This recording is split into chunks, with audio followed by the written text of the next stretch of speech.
SwayamPrabha. Digital India. Educated India.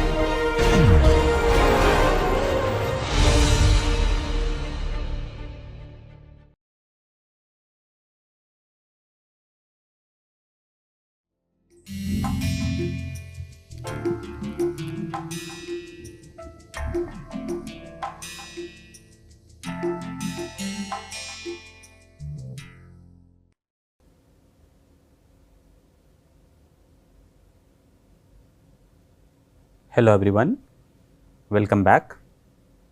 So, last few classes we have been discussing about the governing equations.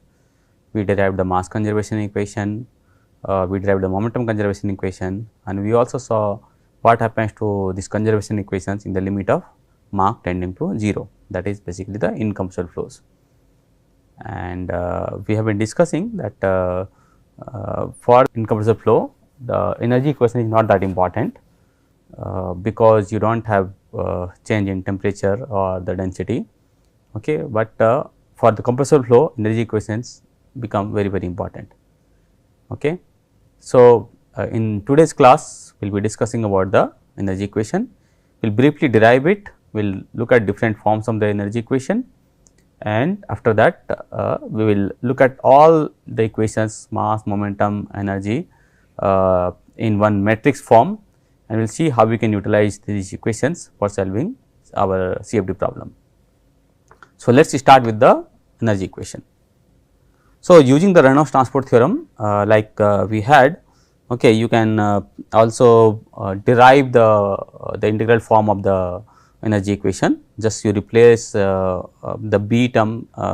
So, if you recall the Reynolds transport theorem, we had the density property, intensity property, and per unit mass was the intensive, and the total property was the extensive property, and we did for mass and the momentum. Similarly, you can do it for energy, and you will find the expression for the energy. Before going there, let us go to the kinetic energy equation, which is nothing but the extension of your momentum equation. So, if I write in a very compact form, okay, so dui by dt, that is the mass into acceleration, is equal to del by. So, this is the total derivative, okay, del by del x j tau y j and plus rho v I, right. And if we just multiply this entire thing by say u I, okay. So, as we have been discussing that in the Einstein notation, when you multiply when there is a repetitive index, it automatically means summation also. So, you can write it in terms of rho u I du I by dt, the smaller one would be basically this will be u I del by del x j tau I j plus rho u I b I, right. So, this is in the tensor form. If you want to be simple, you could also like you can take u multiply by x momentum plus v multiply by y momentum and plus w multiply by z momentum. So, if these are the x momentum equation, y momentum equation, z equation corresponding multiply with the corresponding velocity, you will get this same expression in the for the total energy. Remember, energy is a scalar quantity. If you want to do in a vector form, you could do u dot your the vector momentum equation, okay, and you will get the same expression, right. So, once you do this, you can write it further. This is rho d, basically this is u I by 2 or u square by 2 by dt is equal to u I del by del x j tau I j plus rho u I b I.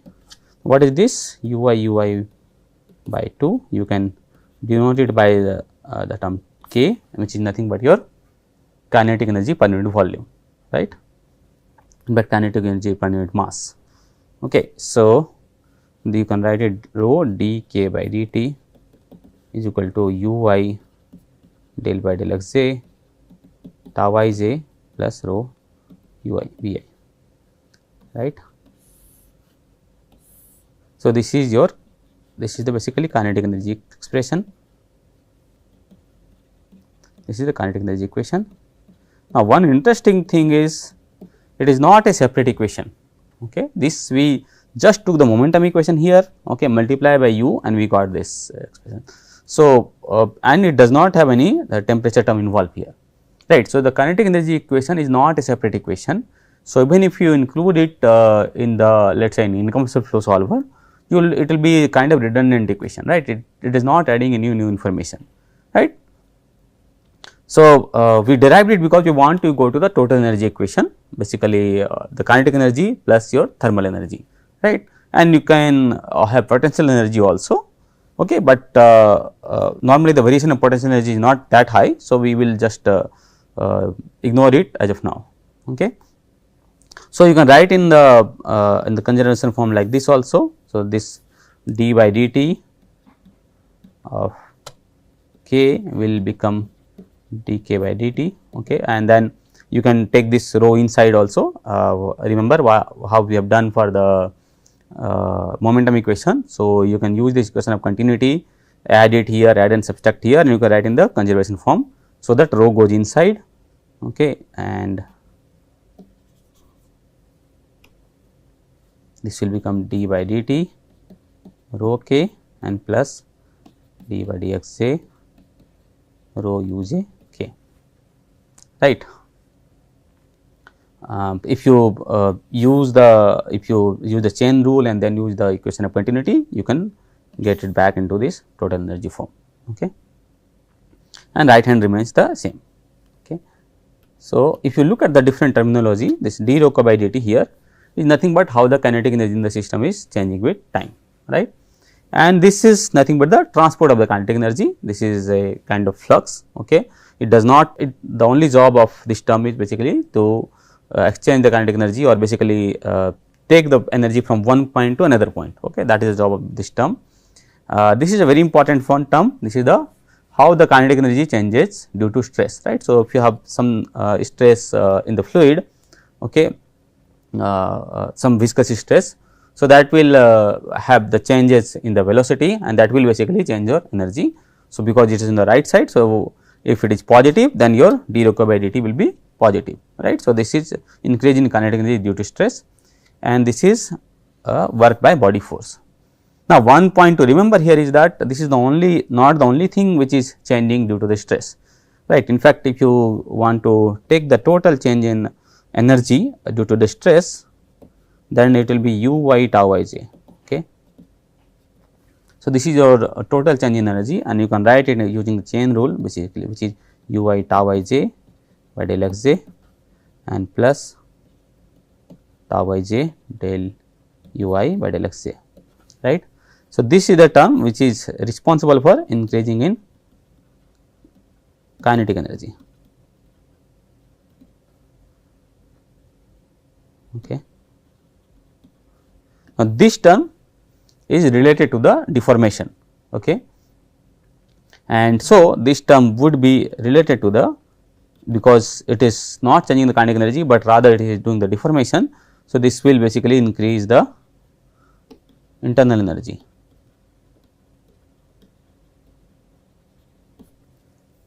So, if equation which involves both the kinetic energy k plus internal energy E, you will have both these terms, right. But for now you can just replace this term, okay.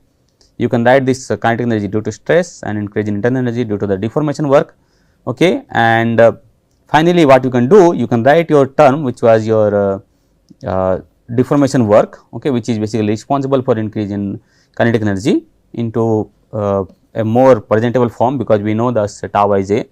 So, we can basically expand it. So, if you write tau I j del u I by del x j, it can be written in terms of symmetric tensor. Basically, this will be tau I j E I j. And why is that? Why? How can we write this gradient del u I by del x j as a symmetric tensor? This is because of the property that if you have symmetric tensor, so tau I j is a symmetric tensor, multiply with another tensor, only the symmetric part is retained, right, and we can prove it also, right. Let me just prove it here. We have this tau I j del u I by del x j, right, and del u I by del x j is the standard tensor. It can be written as half del ui by del xj plus del uj by del xi, okay, and plus half del ui by del xj minus del uj by del xi, right. So, this is the symmetric part which I have been denoting by the symbol Eij, okay, and plus this is the antisymmetric part which is nothing but half omega ij, but just to for this multiplication purpose we will denote it by Aij, which means that this is an antisymmetric part, right. So, this is a symmetric part and this is an antisymmetric part. So, you can write it tau ij Eij plus Aij, right, which can be written as tau ij Eij plus tau ij Aij, right. Now, tau ij is symmetric. So, tau ij equal to tau j I, okay. Eij is symmetric. So, Eij equal to Ej I, and Aij is antisymmetric. So, Aij equal to minus Aj I, right. So, if I exchange this j and I, okay, so we are allowed to do that, okay. So, that will become tau j I Ej I because they are symmetric tensor plus tau j I minus Aj I, right. So, this will become tau j I Ej I minus tau j I and Aj I. Now, remember this j and I, because of the repetition they are basically dummy indices. You could also use Lm, Mn, whatever you think you want, whatever notation you want. So, you can further write it in terms of, if I replace I and j, this will become tau ij Eij minus tau ij Aij, right, because they are dummy indices, right.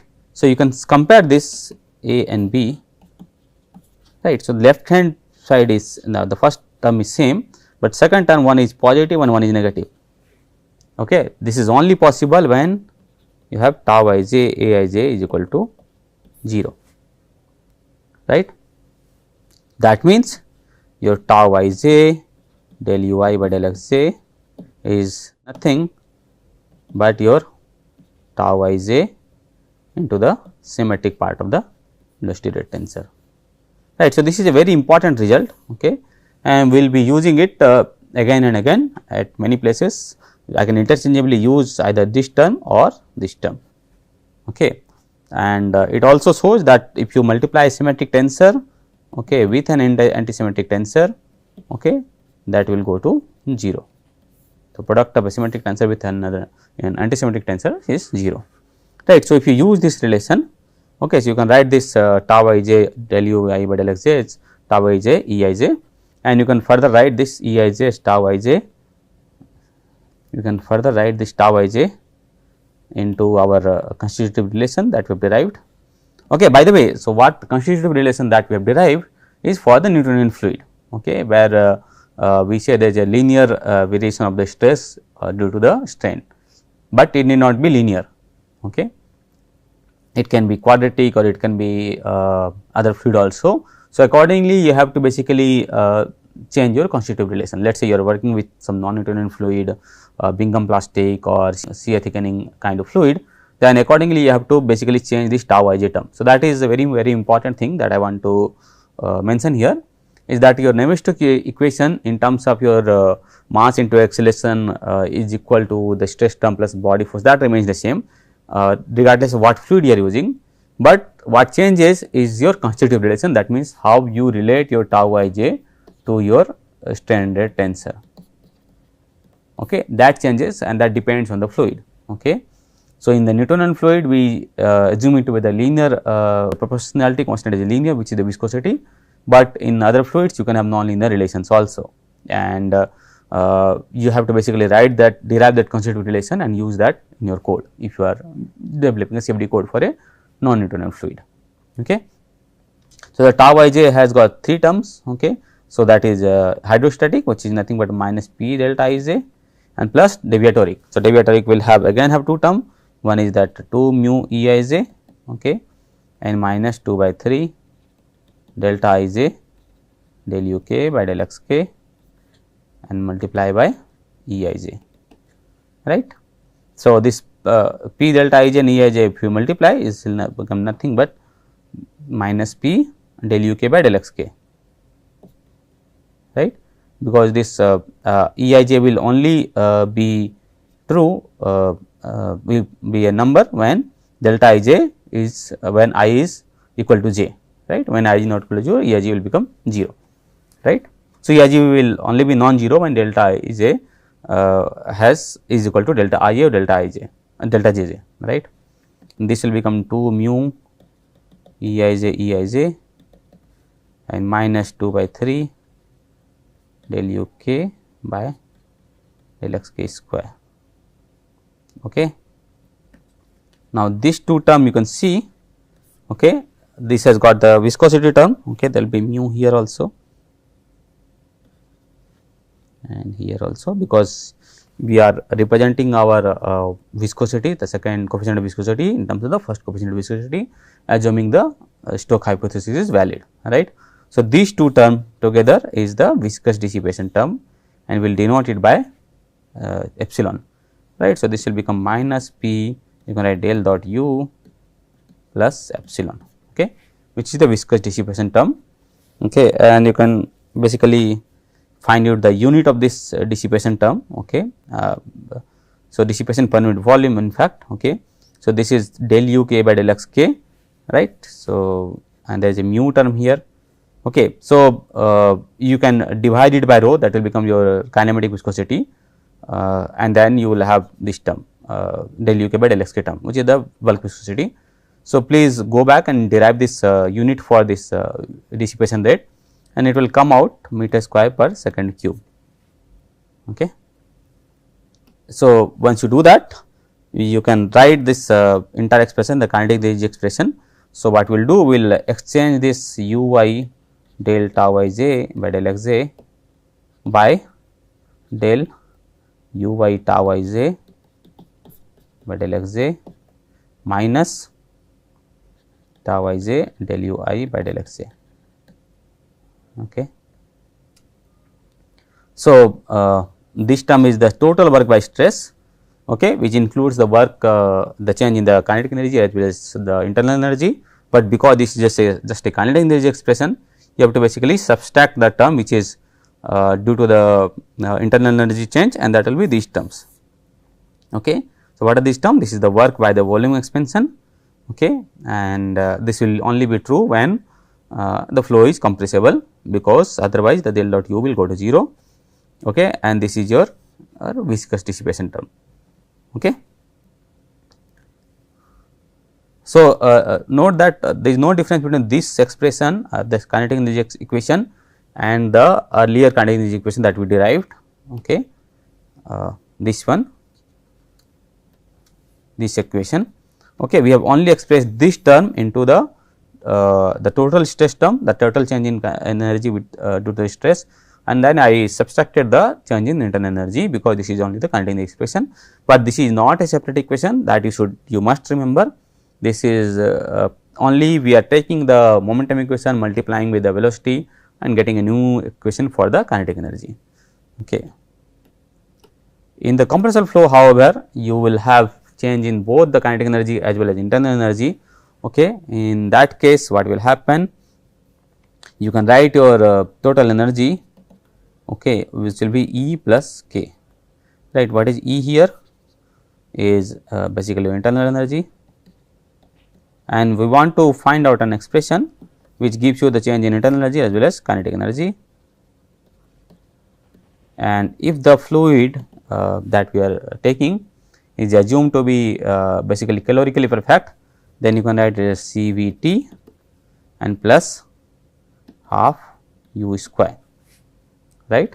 And if you talk about this total energy rho E, that will be rho E plus rho K, right. This is as per unit mass. Now, what I am doing is per unit volume, so this will be rho CVT plus half rho u square, right. And now, what is CV? Equal to RT by gamma minus 1, okay. For the isentropic gas, we had derived this, okay.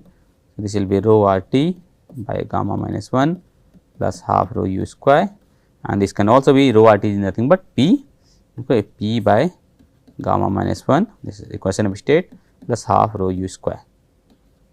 So, you can write your total energy in terms of pressure or velocity, or in terms of temperature, density and velocity, right. So, what you can see here is basically you will have 5 variables here, rho, u, v, w, p, and then you will have another 6 variables, which is the change in temperature, but the temperature change is related to the change in density and the pressure, right. So, you do not need the 6th dynamical equation, but you can have 5 dynamical equation, which are basically, one is the mass conservation, 3 the momentum conservation, and the energy conservation, this becomes 5, and 6th one is the your equation of state. If the flow is compressible, if the flow is incompressible, okay, then you do not need an energy equation. You have the continuity equation, which is nothing but del dot u equal to 0, which is a constant in your velocity, and you can derive your pressure position equation from that, and plus 3 momentum, okay. But we have only 4 thing u, v, w and p, which are the unknown variables in the case of incompressible flow. So, this is your compressible, okay, this is your incompressible. To express it further, you have 1 mass conservation plus 3 momentum plus 1 energy and plus 1 equation of state, right. So, 1, 3, 4, 5, 6. So, 6 equations and 6 variables done for the case of incompressible, 1 mass conservation, or you can call it pressure Poisson, okay. I mean, when it expressed in terms of the dynamical equation of a pressure, plus 3 momentum, okay. So, total 4 equations and 4 unknowns, right. Now, it depends on what is the numerical scheme that we want to solve this, okay. So, without going into the too much derivation, okay, like we have derived for the kinetic energy, we just have to add the thermal energy component, and it follows your basically first law of thermodynamics, where we say that if we add any energy, it is basically used to expand or the work to be done on the system, okay, and the system will do the work as well as the internal energy will change. So, considering all those energy conservation laws, you can write your energy equation in this form, okay. So, here you can see it is very close to the kinetic energy form, except that there are 2-3 things.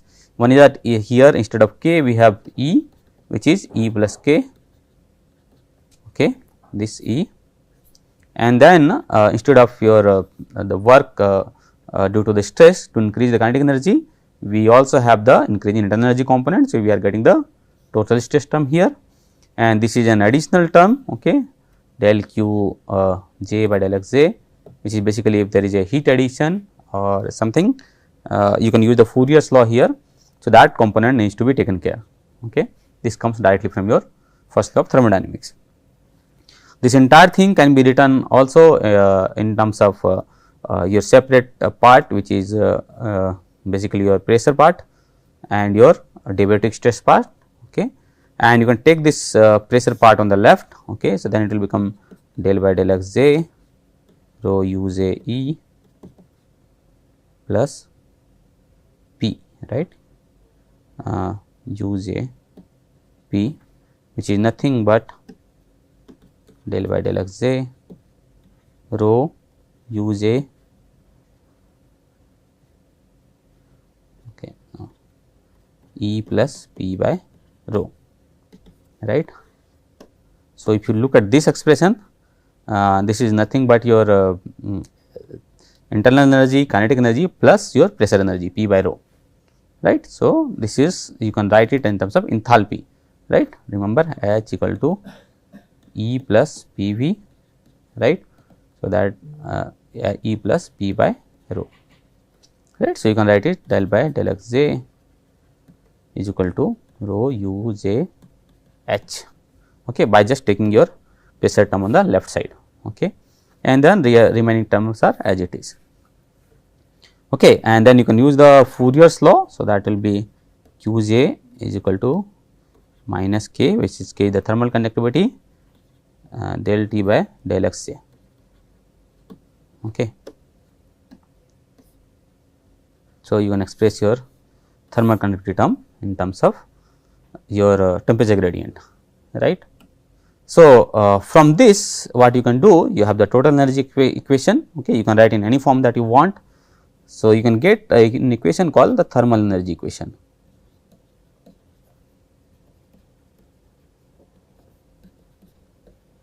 What is thermal energy equation? Basically, you want to subtract the kinetic energy term from the total energy term. So, that will be basically total energy minus your kinetic energy,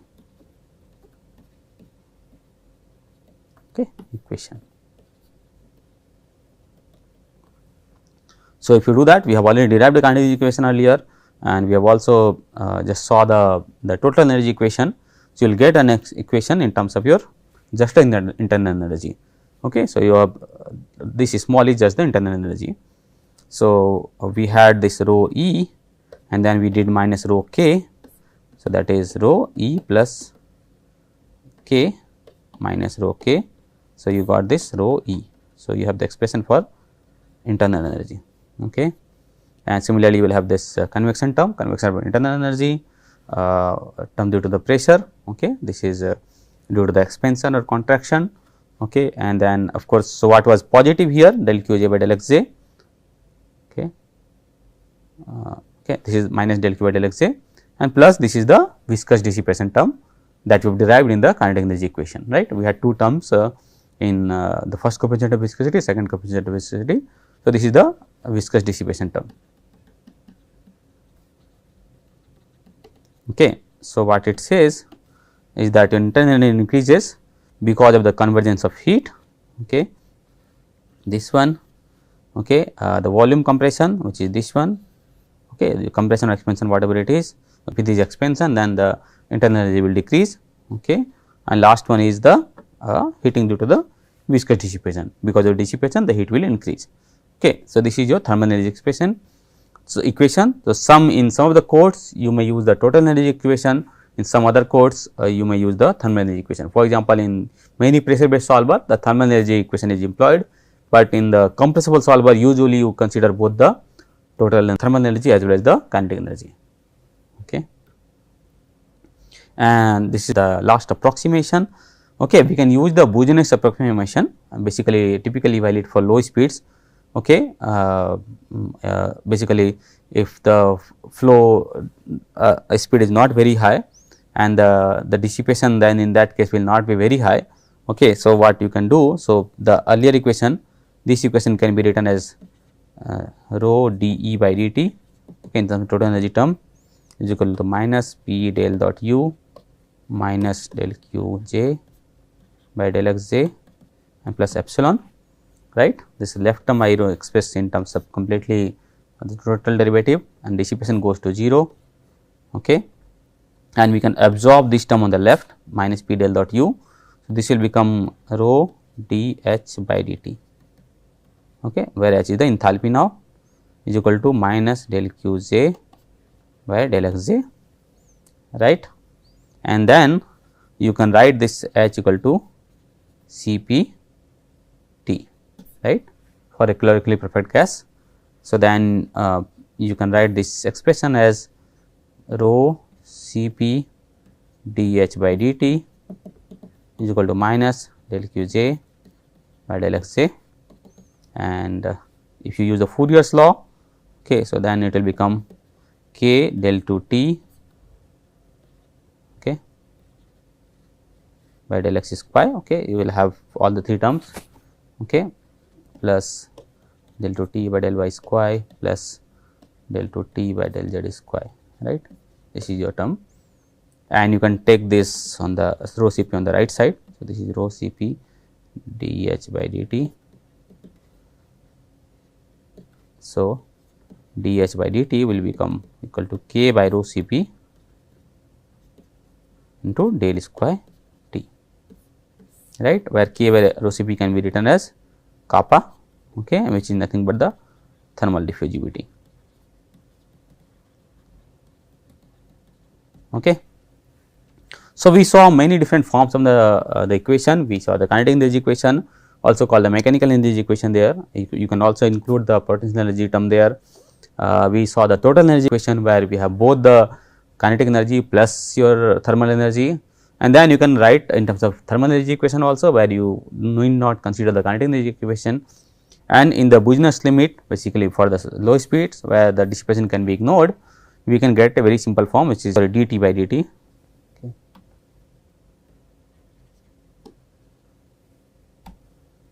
0 Cp dt by dt. Okay. So, you can write the equation for temperature here in the Business limit. Okay. So, with that we will stop here. In the next class, we will see how we can write this entire equations in the matrix form, so that it is easy to solve it in a coupled manner. Okay. Let us say we want to solve both all the mass, momentum, energy together. It will be good to write in a form where you can take the temperature terms together, the advection terms together, the dissipation terms together, and so on and so forth. Okay. So, we will look at that in the next class. Thank you very much.